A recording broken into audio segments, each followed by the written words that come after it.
ಕೂತಿದೆ ನಮಗೆ ಇವತ್ತವರೆಗೂ ಅರ್ಥ ಆಗಿಲ್ಲ. ಅದರ ಹಿಂದಿನ ಮರ್ಮ ಏನು ಅಂತೇಳಿ ನಮಗಿನ್ನೂ ಗೊತ್ತಾಗಿಲ್ಲ. ಆಗಸ್ಟ್ 27ರಲ್ಲಿ ನಡೆದಂಥ ಪರೀಕ್ಷೆ ಮರುಪರೀಕ್ಷೆ ಆಗಬೇಕು ಅನ್ನುವ ಆ ಎಲ್ಲ ವಿದ್ಯಾರ್ಥಿಗಳ ಕೋರಿಕೆ ಏನಿತ್ತು ಅದರ ಪ್ರಕಾರ ಕರವೇ ನಾನು ನಾಳೆ ಪ್ರತಿಭಟನೆ ಅಂದಾಗ ಅದರ ಹಿಂದಿನ ದಿವಸ ಸುಮಾರು 25-30 ನಿಮಿಷ ನಾನು ಮುಖ್ಯಮಂತ್ರಿಗಳು ಕೂತ್ಕೊಂಡು ಮಾತಾಡಿದ್ರು. ಆ ಮಾತಾಡಿದಂಥ ಸಂದರ್ಭದಲ್ಲಿ ನಾನು ಮುಖ್ಯಮಂತ್ರಿಗಳಿಗೆ ಅವರಿಗೆ ಅಷ್ಟರೊಳಗಡೆ KPSC ಏನೇನೋ ವಿಚಾರಗಳನ್ನ ಹೇಳಿತ್ತು. ಕೊನೆಗೆ ನಾನು ಅವರ ಜೊತೆಯಲ್ಲಿ ಮಾತಾಡುವಾಗ ಅದೆಲ್ಲ ಈಗ ಆಗಿದೆ, ಕನ್ನಡದ ಮಕ್ಕಳ ಭವಿಷ್ಯ ಬದುಕು ಇದರಲ್ಲಿ ಅಡಗಿದೆ, ಇದನ್ನ ನೀವೇನಾದರೂ ಸರಿಯಾಗಿ ಅರ್ಥ ಮಾಡ್ಕೊಳ್ದೆ ಹೋದ್ರೆ ಸಹಿಸ್ಕೊಂಡು ಕೂತ್ಕೊಂಡ್ರೆ ನಿಮ್ಮ ರಾಜಕೀಯ ಜೀವನದಲ್ಲಿ ಇದೊಂದು ದೊಡ್ಡ ಕಪ್ಪು ಚುಕ್ಕಿ ಆಗತ್ತೆ. ದಯವಿಟ್ಟು ಇದಕ್ಕೆ ಅವಕಾಶ ಕೊಡಬೇಡಿ, ಮರುಪರೀಕ್ಷೆಗೆ ಘೋಷಣೆ ಮಾಡಿ ಅಂತ ಅವತ್ತು ಅವರ ಮೇಲೆ ಒತ್ತಡವನ್ನು ಹಾಕಿದೆ. ಬೆಳಗ್ಗೆ 11-11:30 ಹೋರಾಟ ಪ್ರಾರಂಭ ಆಯಿತು. ಒಂದು 12 ಗಂಟೆ ಒಳಗಡೆ ಅವರು ಟ್ವೀಟ್ ಮಾಡಿ ಮರುಪರೀಕ್ಷೆಗೆ ಅವಕಾಶ ಕೊಟ್ಟಿದ್ದೀನಿ, ಹಾಗೆ ಯಾವ ಅಧಿಕಾರಿಗಳು ತಪ್ಪು ಮಾಡಿದ್ದಾರೆ ಆ ಅಧಿಕಾರಿಗಳ ಮೇಲೆ ಮುಲಾಜಿಲ್ದಲೇ ಕ್ರಮ ತಗೋಬೇಕು ಅನ್ನುವ ಆದೇಶವೂ ಆಗಿದೆ ಅನ್ನೋ ಮಾತು ಗೊತ್ತಾಯಿತು. ಆದರೆ ಮತ್ತೆ ಡಿಸೆಂಬರ್ 29 ಮರುಪರೀಕ್ಷೆಯ ದಿನಾಂಕ ಏನು ನಿಗದಿಯಾಗಿ ಮರುಪರೀಕ್ಷೆಗೆ ಬರಲಿಕ್ಕೆ ಹೋದವರಿಗೆ ಆಗಸ್ಟ್ 27ರ ಗೊಂದಲ ಏನಿತ್ತು ಅದಕ್ಕಿಂತ ಜಾಸ್ತಿ ಇತ್ತು. ಬಹುಶಃ ಅವರು ಪ್ರಶ್ನೆ ಪತ್ರಿಕೆಯನ್ನ ಅರ್ಥ ಮಾಡ್ಕೊಳ್ಳದೆ ಇಡೀ ಪರೀಕ್ಷೆಗೆ ಕೊಟ್ಟಂತ ಸಮಯ ಅರ್ಥ ಮಾಡ್ಕೊಳ್ಳದೆ ಆಗ್ಲಿಲ್ಲ ಪ್ರಶ್ನೆಗಳನ್ನ. ಆ ಮಟ್ಟಕ್ಕೆ ಮತ್ತೆ ಅದೇ ತಪ್ಪು KPSC ಮಾಡಿತು. ಆ ತಪ್ಪಿಗೆ ಹೊಣೆಗಾರನಾಗಿದ್ದಂತ ಜ್ಞಾನೇಂದ್ರ ಕುಮಾರನ್ನ ನಾವು ಆಗಸ್ಟ್ 27 ಮುಖ್ಯಮಂತ್ರಿ ಭೇಟಿ ಮಾಡಿದಂತ ಸಂದರ್ಭದಲ್ಲಿ ಮೊದಲು ಆ ವ್ಯಕ್ತಿಯ ಮೇಲೆ ಕ್ರಮ ಹಾಕಬೇಕು ಅಂತ ಒತ್ತಾಯ ಮಾಡಿದ್ರು. ಆಯ್ತು, ಅದಕ್ಕೆ ಮುಲಾಜಿಲ್ದಲ್ಲೇ ಕ್ರಮ ತಗೋತೀವಿ ಅಂತ ಹೇಳಿದ್ರು. ಇವತ್ತವರೆಗೂ ಆ ವ್ಯಕ್ತಿ ಅದೇ ಜಾಗದಲ್ಲಿ ಕೂತ್ಕೊಂಡು ಮಾಡಬಾರದು ತಪ್ಪು ಮಾಡ್ತಾ ಇದ್ರು. ಇವತ್ತವರೆಗೂ ಅವನ ಮೇಲೆ ಕ್ರಮ ಆಗಲಿಲ್ಲ. ಮೊನ್ನೆ ನಾವು ಮತ್ತೆ ಡಿಸೆಂಬರ್ 29ರ ಪರೀಕ್ಷೆಲಾದಂಥ ಅನ್ಯಾಯದ ವಿರುದ್ಧ ಮತ್ತೆ ಎಲ್ಲ ವಿದ್ಯಾರ್ಥಿಗಳು ಮಾತಾಡ್ಲಿಕ್ಕೆ ಪ್ರಾರಂಭ ಮಾಡಿದಾಗ ನಾವು ಅದಕ್ಕೆ ಇಲ್ಲ, ಹೀಗೆ ಬಿಟ್ರೆ ಕಷ್ಟ ಆಗುತ್ತೆ, ಅದಕ್ಕಾಗಿ ಆ ಕನ್ನಡದ ವಿದ್ಯಾರ್ಥಿಗಳ ಪರವಾಗಿ ಸರ್ಕಾರದ ಮೇಲೆ ದೊಡ್ಡ ಮಟ್ಟದ ಒತ್ತಡ ಹಾಕಬೇಕು ಅಂತ ಹೇಳಿ ಒಂದು ಕಡೆ ಕರ್ನಾಟಕ ರಕ್ಷಣಾ ವೇದಿಕೆ ಒಂದಷ್ಟು ನಮ್ಮ ಮುಖಂಡರುಗಳ ಜೊತೆಲಿ ಮಾತಾಡುವಾಗ ಇವರು ಸಹ ಬೇರೆ ಬೇರೆ ಸಾಹಿತಿಗಳು ಇವ್ರನ್ನ ಹೋಗಿ ಭೇಟಿ ಮಾಡಿದ್ರು. ಅದು ಕನ್ನಡದ ಅಭಿವೃದ್ಧಿ ಪ್ರಾಧಿಕಾರದ ಅಧ್ಯಕ್ಷರಿರ್ಬೋದು, ಕನ್ನಡ ಸಾಹಿತ್ಯ ಪರಿಷತ್ತಿನ ಅಧ್ಯಕ್ಷರಿರ್ಬೋದು, ನಾಡಿನ ಹಿರಿಯ ಸಾಹಿತಿಗಳಾದಂಥ ಸನ್ಮಾನ್ಯ ಬರಗೂರು ರಾಮಚಂದ್ರಪ್ಪನವರು ಇರ್ಬೋದು, ಇನ್ನು ಅನೇಕ ಕನ್ನಡದ ನಾಡಿನ ಹಿರಿಯರ ಜೊತೆಯಲ್ಲಿ ಚರ್ಚೆ ಮಾಡಿದ್ರು. ಅವರು ಸಹ ಸರ್ಕಾರಕ್ಕೆ ಪತ್ರ ಬರೆದ್ರು.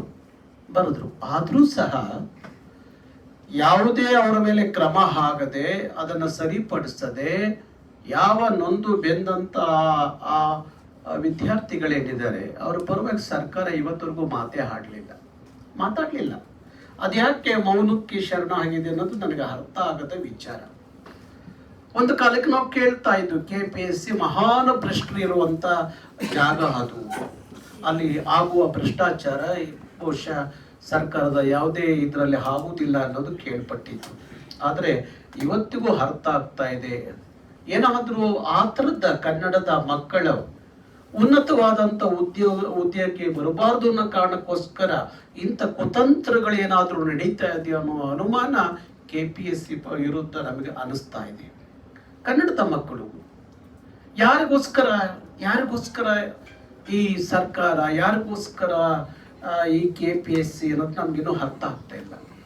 ಕನ್ನಡದ ಮಕ್ಕಳ ಭವಿಷ್ಯದ ಮೇಲೆ ನೀವು ಬರೆ ಹಾಕೋದಾದ್ರೆ ಮತ್ತೆ ಎಂಥದ್ದು ಯಾರಿಗೋಸ್ಕರ ಇದೆಲ್ಲ ಆಗಬೇಕು ಅನ್ನೋದು ಕರ್ನಾಟಕ ರಕ್ಷಣಾ ವೇದಿಕೆ ಅದಕ್ಕಾಗಿ 18ನೇ ತಾರೀಕು ನಾಡಿದ್ದು ಮಂಗಳವಾರ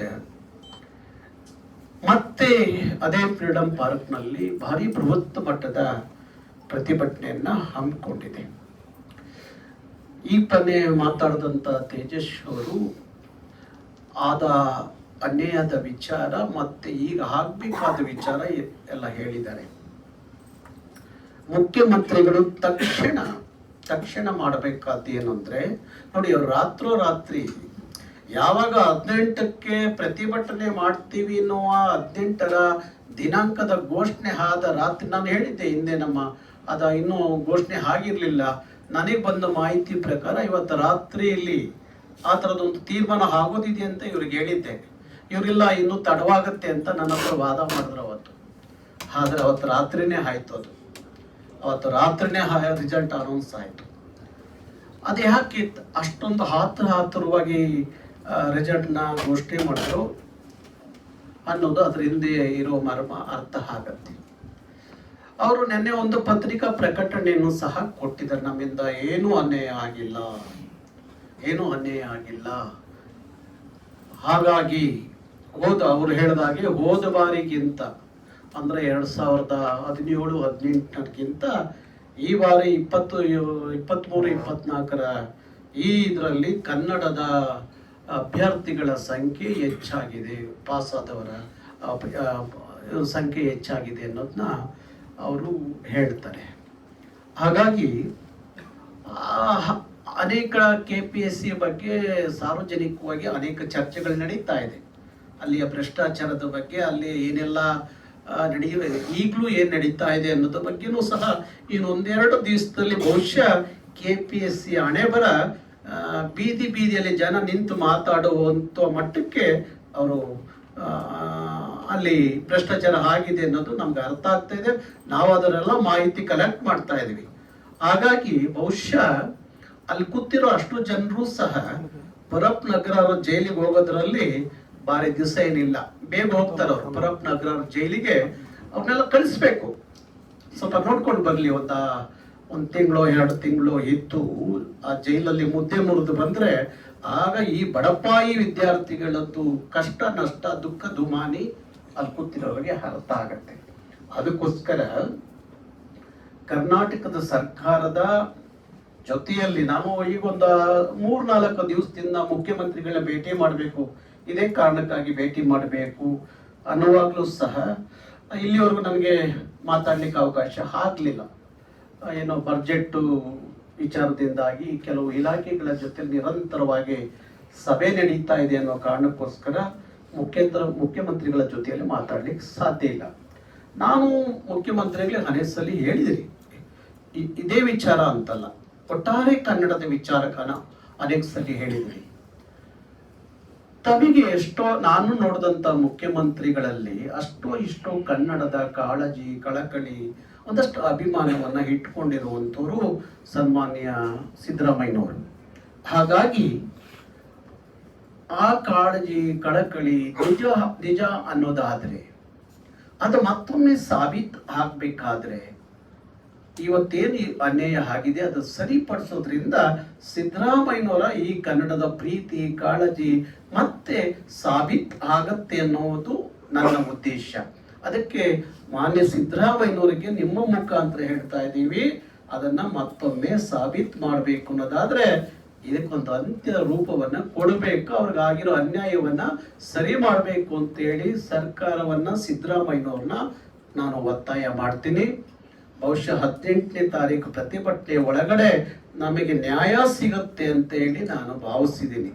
ನ್ಯಾಯ ಸಿಗ್ಲೇಬೇಕು. ಆದ್ರೆ ಸಿಗದೆ ಹೋದ್ರೆ ಅಷ್ಟೊಂದು ಸುಲಭವಾಗಿ ಬಿಡೋ ಮಕ್ಕಳಲ್ಲ ನಾವು ಕರ್ನಾಟಕ ರಕ್ಷಣಾ ವೇದಿಕೆ. ಹಾಗಾಗಿ ಅದು ನ್ಯಾಯ ಸಿಗುತ್ತೆ ಎನ್ನುವ ನಂಬಿಕೆ ನಮ್ದಾಗಿದೆ. ಅದಕ್ಕೋಸ್ಕರ ಹೋರಾಟ ಅನ್ನೋದು ಒಂದು ದಿವಸ ನಾನು ಹೇಳಿದ್ದೆ, ನಿನ್ನೆ ಒಂದು ಮಾಧ್ಯಮದ ಮುಖಾಂತರ ಒಂದು ಹೇಳಿಕೆ ಕೊಟ್ಟಿದ್ದೆ. ಒಂದೇ ಒಂದು ಕ್ಷಣ ಸಾಕು, ನಮ್ಮ ಕಾರ್ಯಕರ್ತರಿಗೆ ಒಂದೇ ಒಂದು ಕ್ಷಣ ಸಾಕು. ಇಷ್ಟೊತ್ತಿಗೆ KPSC ಇತ್ತ ಅಂತ ಹುಡುಕ್ ನೋಡ್ಕೋಬೇಕಾಗಿತ್ತು, ಹಂಗೆ ಮಾಡಿಬಿಟ್ಟಿರೋರು. ಆದರೆ ಈ ಕುಂಬಾರನಿಗೆ ಭಾರಿ ದಿವಸ ಬೇಕಾಗತ್ತೆ ಮಡಿಕೆ ಮಾಡೋಕ್ಕೆ, ಆದರೆ ದೊಣ್ಣೆಗೆ 1 ನಿಮಿಷ ಸಾಕು ಹೊಡಿಯೋಕ್ಕೆ. ಹಂಗೆ ಆಗಬಾರ್ದು. ಯಾಕೆಂದರೆ ಇತ್ತೀಚೆಗೆ ಡಿಸೆಂಬರ್ 27, ಅದೇನೋ ಡಿಸೆಂಬರೇ ನಮಗೆ ಭಾರಿ ದೊಡ್ಡ ಕಂಟಕ. ಡಿಸೆಂಬರ್ 27 ನಾಮಫಲಕ ಕನ್ನಡ ಆಗಬೇಕು ಅಂತ ಹೇಳಿ ಭಾರಿ ದೊಡ್ಡ ಹೋರಾಟ ಆಯಿತು. ಆ ಟೈಮಲ್ಲಿ ನನ್ನ ಕರ್ಕೊಂಡೋಗಿ 16 ದಿವಸ ಪುಣ್ಯಾತ್ಮರು ಜೈಲಲ್ಲಿ ಇಟ್ಟಿದ್ರು. 16 ಕೇಸು ಹಾಕಿದ್ರು ನನ್ನ ಮೇಲೆ. ನಾರಾಯಣಗೌಡರು ಇದರಿಂದ ಏನಾದರೂ ತಣ್ಣಗಾಗ್ತಾರೆ ಅಂಥೇಳಿ. ಬಹುಶಃ ನಾರಾಯಣಗೌಡರ ರಕ್ತ ತಣ್ಣಗೆ ಆಗೋದಲ್ಲ. ಕನ್ನಡದ ವಿಚಾರದಲ್ಲಿ ಒಂದಷ್ಟು ನಮ್ಮ ರಾಜಶೇಖರನ್ನು ಮಾಜಿ ಕೇಂದ್ರ ಸಚಿವರು ಹೇಳ್ತಾ ಇದ್ರು, ಒಂದು ಮಾತು ಹೇಳ್ತಾ ಇದ್ರು. ಅವ್ರು ಹೇಳೋರು, ನಾರಾಯಣಗೌಡರು ಪಕ್ಕದಲ್ಲಿ ಕೂತ್ಕೊಂಡ್ರೆ 72 ವರ್ಷದ ಈ ಮನುಷ್ಯನಿಗೆ ಮತ್ತೆ ನನ್ನ ಬ್ಯಾಟ್ರಿ ರೀಚಾರ್ಜ್ ಆಗುತ್ತೆ ಅಂತ ಹೇಳಿ. ಬಹುಶಃ ಇವ್ರದ್ದೆಲ್ಲ ರೀಚಾರ್ಜ್ ಆಗುತ್ತೇನೋ ಅಂತ ಅಂದ್ಕೊಂಡಿದ್ದೀನಿ ಹೋರಾಟದ ಹಾದಿಯಲ್ಲಿ. ಹಾಗಾಗಿ ಇವತ್ತು ಕನ್ನಡದ ವಿಚಾರ ಬಂದಾಗ, ಕರ್ನಾಟಕದ ವಿಚಾರ ಬಂದಾಗ, ಕರ್ನಾಟಕದ ಮಕ್ಕಳ ವಿಚಾರ ಬಂದಾಗ ಯಾರ ಜೊತೆ ರಾಜಿ ಇಲ್ಲ. ಹಾಕ್ಲೇಬೇಕು. ಅವ್ರಿಗಾಗಿರುವಂಥ ಅನ್ಯಾಯ ಸರಿಪಡಿಸ್ಲೇಬೇಕು ಸರ್ಕಾರ. ಅದಕ್ಕಾಗಿ ನಾವೆಲ್ಲ ಕುಂತು, ನಾನು ಈಗ ತಾನೇ ಫ್ರೀಡಮ್ ಪಾರ್ಕಲ್ಲೆಲ್ಲ ಹೋಗಿ ಅದೆಲ್ಲ ವ್ಯವಸ್ಥೆ ಹೇಗೆ ಮಾಡಬೇಕು ಅಂತ ನೋಡ್ಕೊಂಡು ಬಂದಿದ್ದೀನಿ. ಸನ್ಮಾನ್ಯ ಸಿದ್ದರಾಮಯ್ಯನವರೇ, ಮಾಧ್ಯಮದ ಗೆಳೆಯರ ಮುಖಾಂತರ ನಿಮಗೆ ಒಂದು ಸಂದೇಶವನ್ನ ನಾವು ಕಳಿಸ್ತಾ ಇದ್ದೀವಿ. ಕರ್ನಾಟಕದಲ್ಲಿ ಮತ್ತೊಮ್ಮೆ ಸಿದ್ದರಾಮಯ್ಯನವರು ಕನ್ನಡದ ರಾಮಯ್ಯ ಆಗ್ಬೇಕು ಅನ್ನೋದಾದ್ರೆ ಅವರಿಗಾಗಿರುವಂತ ಅನ್ಯಾಯ ಏನಿದೆ ಅದನ್ನ ಸರಿಪಡಿಸ್ಬೇಕು. ಅವರ ಬೇಡಿಕೆಗಳು ಈಡೇರಬೇಕು.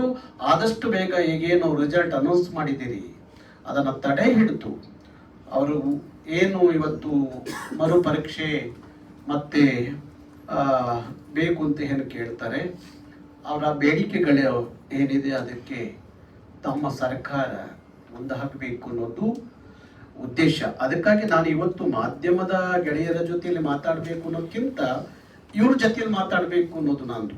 ಇವ್ರ ಜೊತೆಯಲ್ಲಿ ಮಾತಾಡ್ಬೇಕು. ಯಾಕೆಂದ್ರೆ ನೆನ್ನೆಯಿಂದ ನೋಡಿದ್ದೀನಿ ನಾನು, 2 ದಿವಸದಿಂದ ಒಂದು ದಿನಕ್ಕೂ ಒಂದು 200-300 ಜನ ನನ್ನ ಫೋನಲ್ಲಿ 1 ನಿಮಿಷ ಫ್ರೀ ಇಲ್ಲ. ಹೆಂಗೆ ಹೇಳ್ತಾರೆ ಅಂದ್ರೆ ಅವ್ರದ್ದು ನೋಡಿ, ಅವ್ರು ಹೆಂಗೆ ಹೇಳ್ತಾರೆ ಅಂದ್ರೆ, ಗೌಡ್ರೆ ನೀವು ನಮ್ಮ ಜಿಲ್ಲೆಯವರು ಅಂತ ಅನ್ಕೊಂಡಿದೀನಿ, ನಮ್ಮ ಜಿಲ್ಲೆಯರಾಗಿದ್ದು ನೀವೇ ಸುಮ್ಮನಿದ್ಬಿಟ್ರಿ ಹೆಂಗೆ ಅಂತಾರೆ. ಅವ್ರು ನಂದು ಯಾವ ಜಿಲ್ಲೆ ಅಂತ ಅವ್ರಿಗೆ ಗೊತ್ತಿಲ್ಲ, ನಂದು ಯಾವ ಜಿಲ್ಲೆ ಅಂತ ಗೊತ್ತಿಲ್ಲ. ಅಂದ್ರೆ ಯಾವ್ಯಾವ ಅಸ್ತ್ರಗಳನ್ನ ಬಳಸ್ತಾ ಇದ್ದಾರೆ ಅವರ ನೊಂದು, ಅವರ ನೋವಿಗೆ.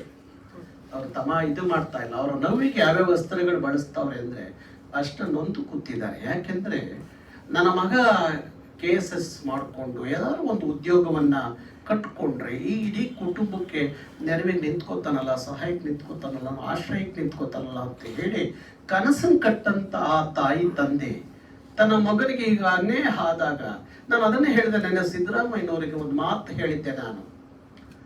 ನಾನು ಅಥವಾ ನೀವು ನಮ್ಮ ಮಕ್ಕಳು ಆ ಜಾಗದಲ್ಲಿ ನಿಂತಿದ್ರೆ ಅವಾಗ ನಿಮ್ಗೇನು ಅನಿಸ್ತಿತ್ತು, ಎಂಥದ್ದು ಅನಿಸ್ತಿತ್ತು ಅಲ್ವಾ? ಈಗ ಆ ಮಕ್ಕಳ ತಂದೆ ತಾಯಿಗಳಿಗೆ ಏನು ಅನಿಸ್ತಿರ್ಬೇಕು? ಮತ್ತೆ ನಾಳೆ ಯಾರು ಕನ್ನಡವನ್ನು ಒಪ್ಕೋತಾರೆ, ಕನ್ನಡದ ಶಾಲೆಗಳಲ್ಲಿ ಹೋಗ್ತಾರೆ, ನಿಮ್ಮ ಸರ್ಕಾರಿ ಶಾಲೆಗಳಲ್ಲಿ, ಕನ್ನಡದ ಶಾಲೆಯಲ್ಲಿ ಹೋದಂತವರಿಗೆ, ಕನ್ನಡದಲ್ಲಿ ಪರೀಕ್ಷೆ ಬರೆದಂತವರಿಗೆ ಈ ನೆಲದಲ್ಲಿ, ಕನ್ನಡದ ನೆಲದಲ್ಲಿ ಅವರಿಗೆ ಭದ್ರತೆ ಇಲ್ಲ, ನ್ಯಾಯ ಇಲ್ಲ ಅನ್ನೋದಾದ್ರೆ ಮತ್ತೆ ಇನ್ನು ಯಾವಾಗ ಎಲ್ಲೂ ಹೋಗ್ಬೇಕು? ಯಾವ ಭಾಷೆಯನ್ನು ಒಪ್ಕೋಬೇಕು? ನಮ್ದು ಕರ್ನಾಟಕ ಸರ್ಕಾರ, ಕನ್ನಡ ಸರ್ಕಾರ ಅಲ್ವಾ? ಹೇಳ್ಕೊತಿರಲ್ಲ, ಯಾವುದು ಸೀಮೆ ಕನ್ನಡ ಸರ್ಕಾರ ನಿಮ್ದು ಅಲ್ವಾ? ಅದಕ್ಕೆ ಹಾಗೆ ಹೇಳ್ತಾ ಇದ್ದೀವಿ. ತಕ್ಷಣ ನಾನು ಹೇಳಿದ್ದೀನಿ, 18ರೊಳಗಡೆ ಕರೆದು ಅವ್ರನ್ನ ಮಾತಾಡ್ತಿರೋ ಇಲ್ಲ 18ರ ಸಂಜೆ, ಪ್ರತಿಭಟನೆಯ ಸಂಜೆ ಇದೇ ತರ ಒಂದು ದುಂಡು ಮೇಜಿನ ಸಭೆ ಕರೆದು ಆ ವಿದ್ಯಾರ್ಥಿಗಳ ಕಷ್ಟ ನಷ್ಟ ದುಃಖ ದುಮಾನಿ ತಿಳ್ಕೊಂಡು ಅಲ್ಲೇ ಏನಾದ್ರೂ ಒಂದು ಸಂದೇಶ, ಅವರಿಗೆ ಒಳ್ಳೆಯ ಸಂದೇಶ ಕೊಡುವಂತ ಕೆಲಸ ಸರ್ಕಾರ ಮತ್ತು ಮುಖ್ಯಮಂತ್ರಿಗಳು ಮಾಡಬೇಕು ಅಂತ ಹೇಳಿ ನಿಮ್ಮ ಮುಖಾಂತರ ನಾನು ವಿನಂತಿ ಮಾಡ್ಕೋತೀನಿ.